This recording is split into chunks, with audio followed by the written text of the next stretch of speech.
Hey guys, you know why I'm filming in front of a winter storm warning? Because, there is a winter storm warning and an ice storm.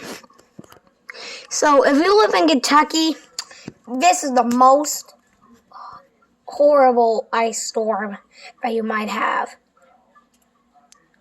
And, I've been watching the news about it, so stay safe. I'll see you guys in a little bit. Stay in and stay safe.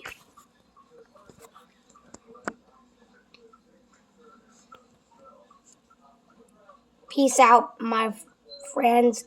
No video today, but it's just a reminder video.